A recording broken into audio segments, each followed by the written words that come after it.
The Dowager Duchess of Lyndhurst was standing 10 feet from me, and she did not know my face. I had imagined this moment for 5 years. I had built it and taken it apart and built it again in 100 sleepless rooms, and in not one of those imaginings had she been laughing. But she was laughing now, a low, practiced sound, her gloved hand resting on the arm of some baroness, the candlelight catching the cold blue fire of the sapphires at her throat. The same sapphires. She had worn them the night she threw my father's name into the fire and watched it burn. I stood very still in the doorway of Lady Hartington's music room and let the heat of 400 candles wash over me, and I made myself breathe. Beeswax, hothouse lilies, the thin, sweet scream of a violin being tuned. I had a new gown the colour of claret, and £30,000 in the funds, and a name that opened doors. And the woman who had ruined me did not know me at all. That was the thing no one understood in the weeks that came after. How a woman could walk back into the Lion's house on purpose, smile, and take a glass of ratafia from a footman's tray. Miss Merrick. My hostess appeared at my elbow, bright and breathless. You must let me present someone. He so rarely comes, and he has been looking at you this last quarter hour, as though you were a creditor. I turned, and the room rearranged itself around a single man. He was tall, and he held himself the way men hold themselves when standing has cost them something. A slight favouring of the left leg, a stillness in the shoulders that was not ease, but discipline. There was a thin, pale scar along the line of his jaw, the kind a sabre leaves when a man turns his head a half-second too slow. And his eyes, when they found mine, were not the cool grey of every portrait in every gallery I had ever been dragged through. They were dark, the brown of strong tea, and they did not slide over me and away the way the eyes of titled men do. They stopped. They stayed. Your Grace, my hostess said. Miss Clara Merrick. Miss Merrick. The Duke of Lyndhurst. The floor did not tilt. I will always be proud of that. The son of the woman who had destroyed my father bowed over my hand, and I curtsied to exactly the depth his rank required, and not a half-inch more.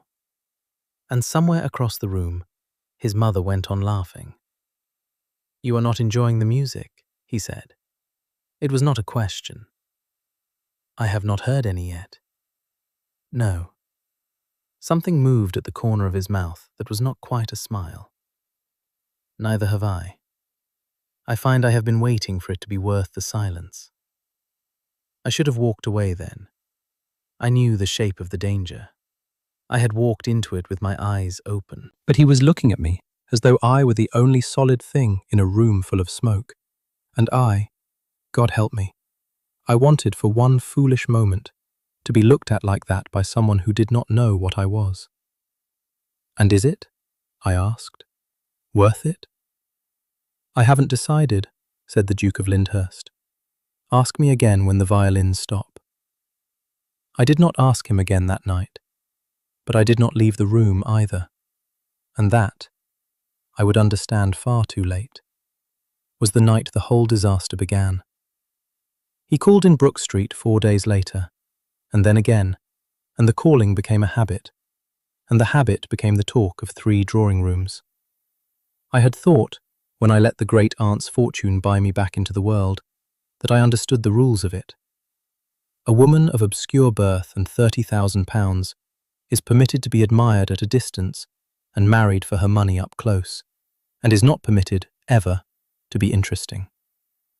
The Duke of Lyndhurst had clearly read a different book. You ask me nothing, he said one grey afternoon in Lady Hartington's library, where she had left us with a maid mending in the corner and the door correctly open. He was turning a small carved horse over in his scarred fingers, a thing some child had left on the table. And I had noticed that he could not seem to keep his hands still unless they were holding something. Every woman in London asks me the same 3 questions: the estate, the income, whether I mean to take a seat in the Lords. You ask me about Spain, and the moment I begin to answer, you watch my face instead of listening, as though the answer is written somewhere I have not given you leave to read. And is it? Yes, he said, and set the horse down very precisely. That is the difficulty. It landed in me like a small, clean wound, that word, difficulty, because I knew exactly what it was to carry a thing too heavy to set down and too dangerous to show. I had buried a father in disgrace and a copy of The Truth in the lining of a workbox, and I had taught myself to speak low and even and to let my voice give nothing away.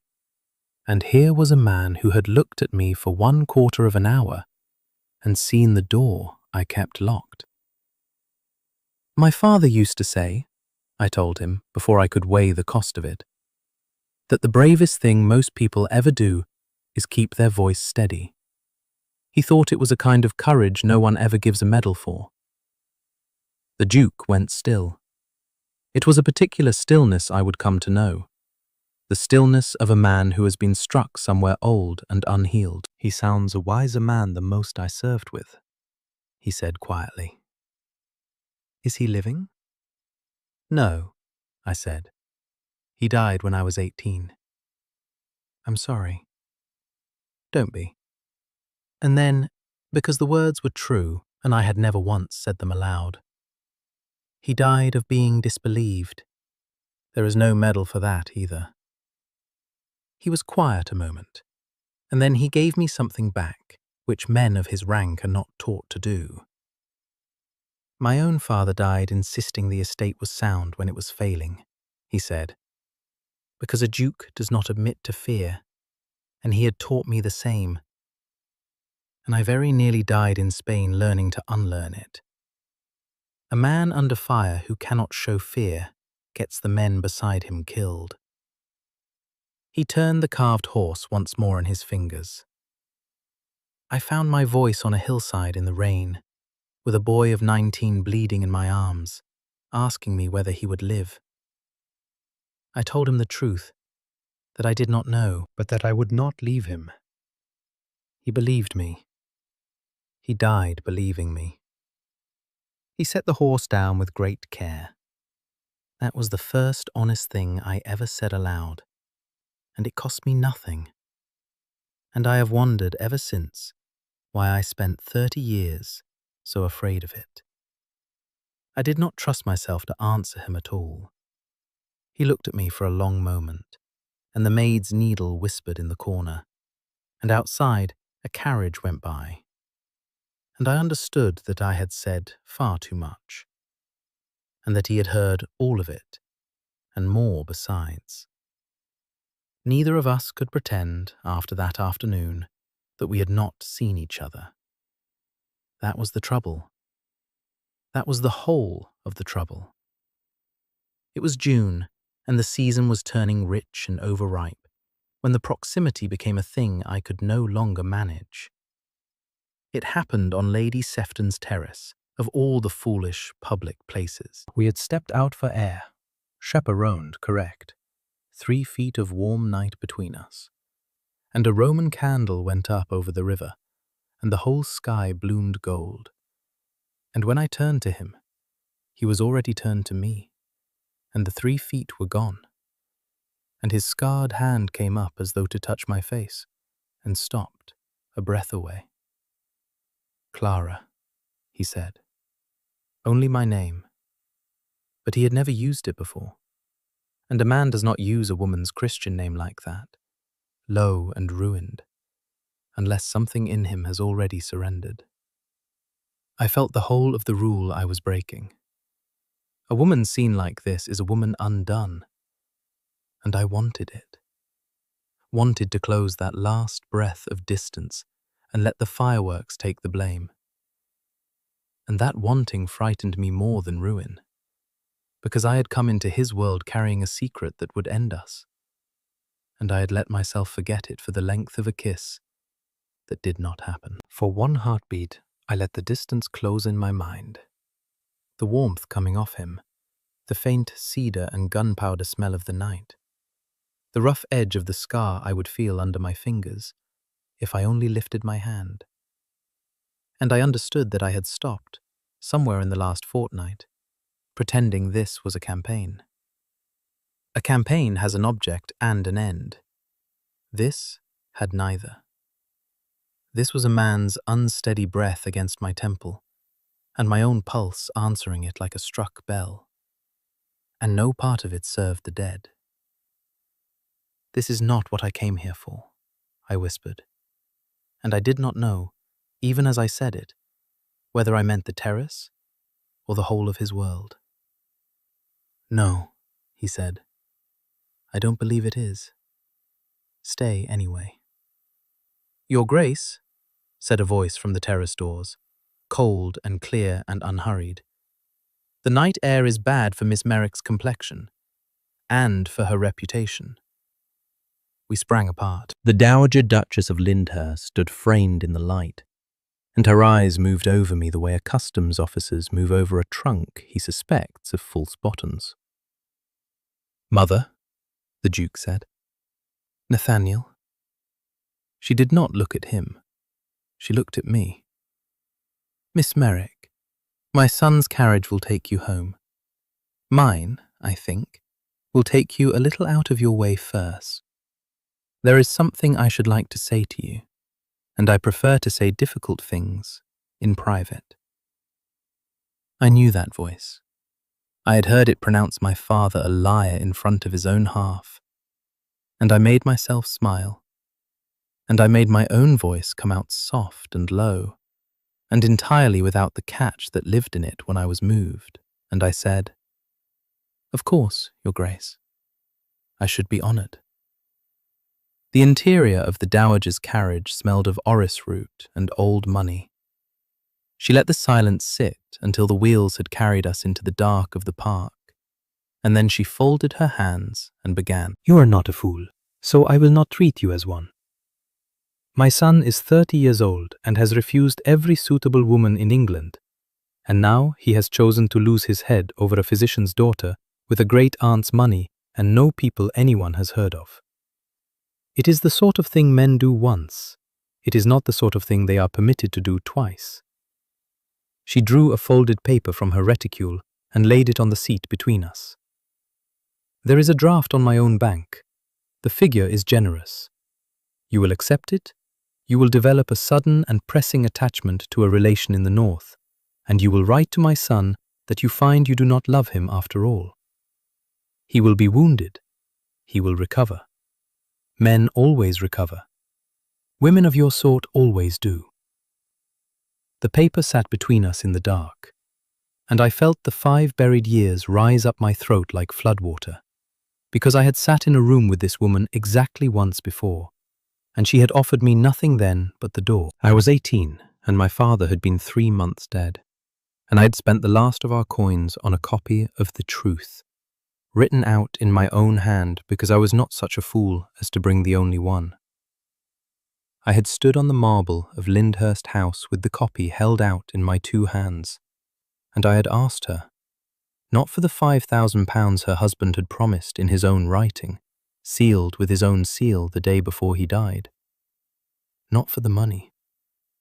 I had asked her only to take back the word forger, to let it be known that Dr. Aldous Merrick had not invented a dead duke's gratitude, had not tried to cheat a grieving widow, had been exactly what he was, the honest man who once pulled her husband back from a fever that should have killed him, and who was repaid by having his name turned to poison so thoroughly that no patient in 3 counties would let him near a sick bed again. She had taken the paper from my hands. She had looked at it for the length of a breath. And she had stepped to the fire and dropped it in, and watched it curl, and said, "Your father was a liar, and you are a liar's daughter. And if you come to this house again, I will have you taken up for it. Get out." And I had got out, because I was 18 and penniless, and the word of a disgraced doctor's child against a duchess was worth precisely nothing.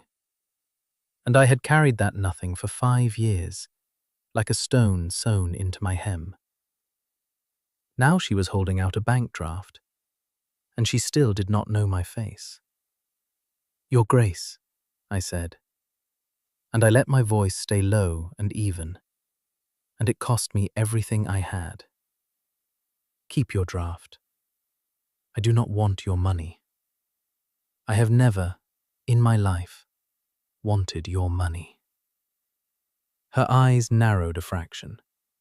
Something in the phrasing had brushed against a memory and not quite caught. "Then what," she said slowly, "do you want?" And there it was. The question I had crossed an ocean of years to be asked. I could have ended her in that carriage. I had the letter. I had the proof her husband's hand had written, and her own hand had failed to burn. One sentence, and a reckoning was mine. But I thought of a man turning a carved horse over in his scarred fingers, saying, "That is the difficulty." And I found that the thing I wanted most in the world was no longer the thing I had wanted longest. "I want to be left alone," I said, "to decide my own heart, as I imagine you once wanted, before you married into a name large enough to decide it for you." I had her set down in Grosvenor Square and the carriage take me home, and I sat up the whole of that night with a letter in my lap. And I understood that I had a choice no decent story had ever asked of a woman. I could love the son, or I could avenge the father. And I could not, I was almost certain, do both. I chose in the end the way the living always choose against the dead. I chose him. He proposed to me 11 days later. Badly, which is the only way I would have believed it. We were walking in the wilderness, at the edge of his cousin's park, the chaperone fallen behind. And he stopped on the path and turned to me, with a particular stillness in his shoulders. And he did not go down on one knee, because, he told me afterward, the knee would not have come back up with any dignity in front of me, and he could not have borne that. "I have nothing to offer you that you would value," he said. "You do not want the title. You do not want the income. You watched my mother try to buy you off. Yes, I know. The servants always know. And you sent her home with her draft, which means you do not even want the protection of being feared, which is the only thing I have ever known how to give a woman." He stopped. His jaw worked. The scar caught the green light through the leaves. "You are the first person in my life who has wanted less of me, not more. Do you know what that is? To a man who has spent 30 years being wanted for everything except himself. It is the only fortune I have left that anyone could steal. So I am asking you to take it. Marry me, Clara. I will spend the whole of my life trying to be worth the silence." And I, who had walked into his world to settle a debt, who had a dead man's truth folded in a workbox 40 feet from where we stood, I said yes. And I meant it with my whole treacherous heart. And I told myself that some debts are paid best by being forgiven and left in the dark. The betrothal was in the papers within the week. London was scandalized and delighted in roughly equal measure. The Dowager Duchess of Lyndhurst, I was told, took to her rooms with a headache that lasted 4 days, and then came down and ordered the wedding breakfast to be the finest scene in Mayfair in a decade. Because a duchess does not lose. She merely changes the field on which she is winning. There was a dinner in those weeks at which I sat 3 places from her and watched her watch her son laugh at something I had said. Saw her note the ease of him, the way his hand drifted to the back of my chair, and file it away as a woman files a debt she means to collect.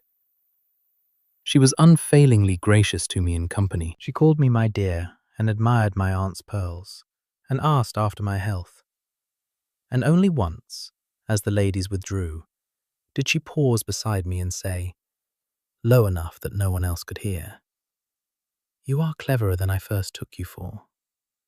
I find I cannot quite decide whether that recommends you to me." "Your grace is too kind," I said, in the soft, veiled voice. And she smiled the smile of a duellist who has found the match more interesting than expected, and went through to coffee. She had brushed up against the truth a dozen times that spring, and never once caught it. I told myself that was safety. It was only luck wearing safety's coat. I should have been happy. I was in the daylight. It was the nights that undid me. 3 evenings before the wedding I could not sleep, and I rose and unlocked the workbox and took out the letter, and I read my father's name in a dead duke's hand. Dr. Merrick, to whom under God I owe the breath in my body, the most honest man it has been my fortune to know. And I sat on the cold floor in my shift, and wept the way you weep only for the dead you have decided to betray. Because that was what it was. I saw it plainly that night. In 3 days I would stand in St. George's and swear before God to honor a family that had branded my father a forger and watched him die of it. I would call Augusta Ainsworth mother. I would let his name lie in the dirt forever, so that I might be warm and loved and called Your Grace. And every Christmas of my life I would sit at her table and pass her the salt. The letters shook in my hands.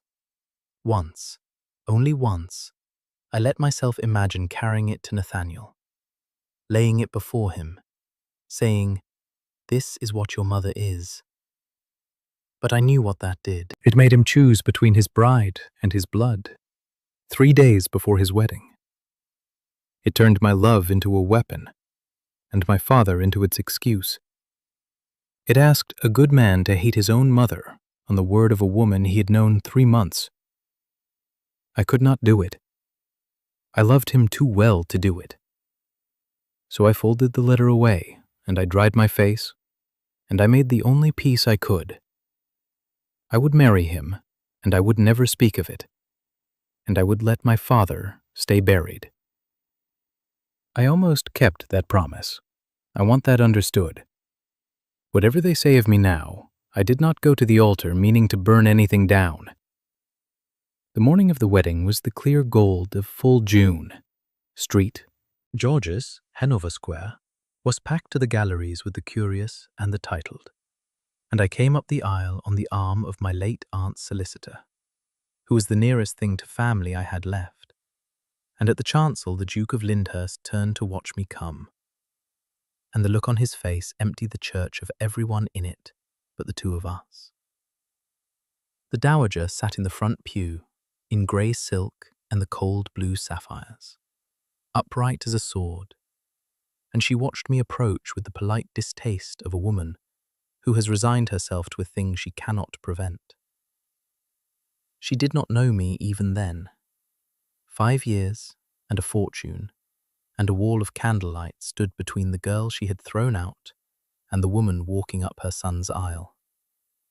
And she had spent the whole of the engagement hearing me speak low and sparing and demure, the voice I wore in her presence like a veil.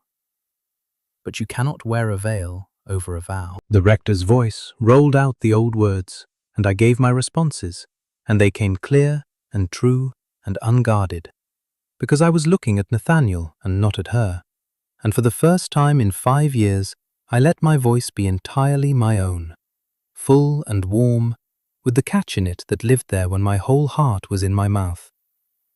I, Clara, take thee, Nathaniel.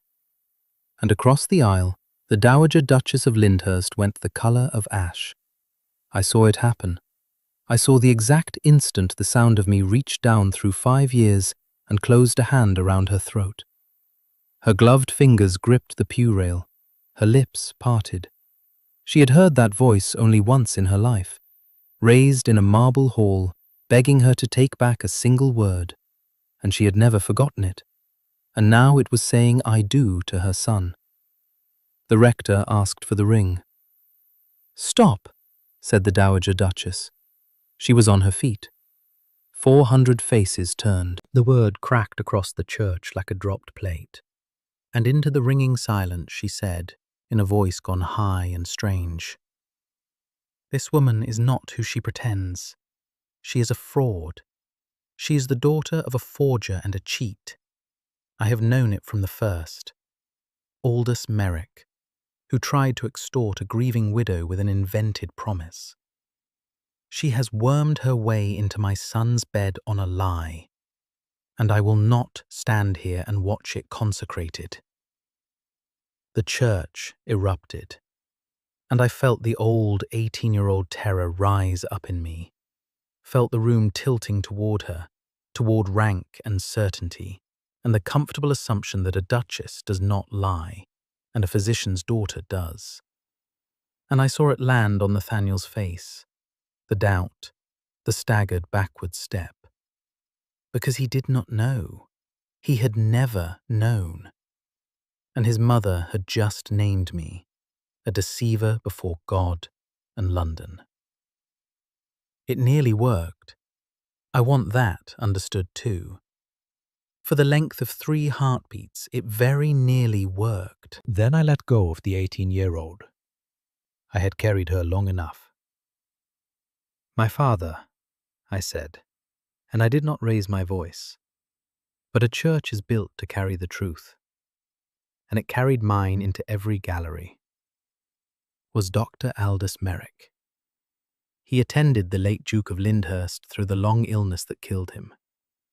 And 3 years before that, he pulled his grace through a fever that ought to have. The Duke knew what he owed, and the day before he died, he wrote it down. I drew the letter from inside my glove, where I had carried it up the aisle against my own promise, because some part of me, I think, had always known. "He wrote it in his own hand and sealed it with his own seal," I said, and I held it up so the seal caught the light, the broken griffin of Lyndhurst pressed into red wax.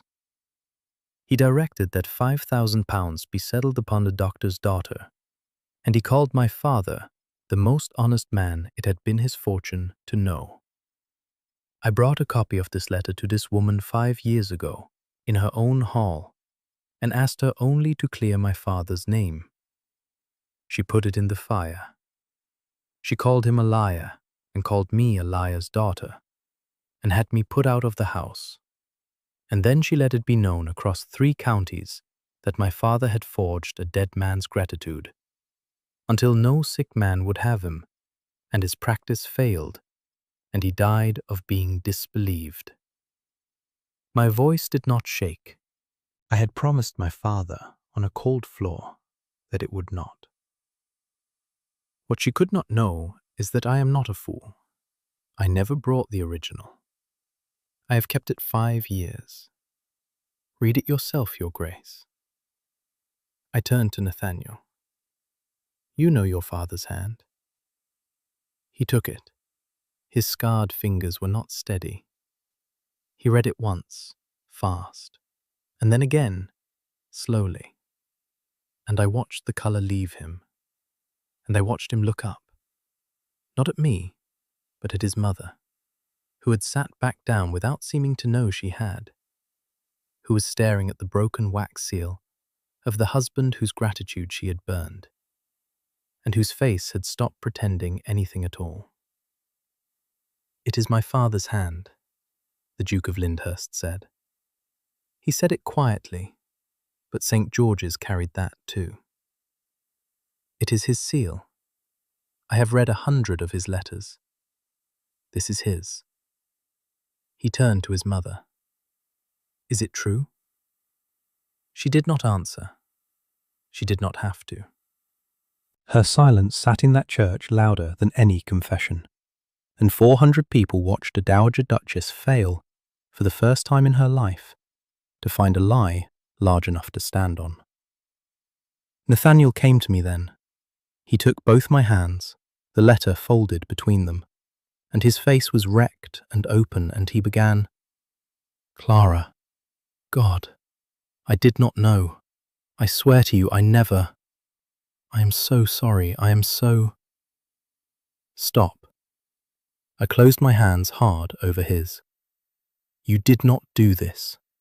Do not you dare apologize for her. You were a boy with a regiment in Spain while she burned my father's name, and you have never in your life been anything but kind to me. I held his eyes. I do not need you to be sorry. I need you to tell me what you mean to do now. Something came into his face that I had not seen there before. Not the soldier's stillness, not the Duke's control, but a kind of terrible, steadying certainty. "I mean to marry you," he said.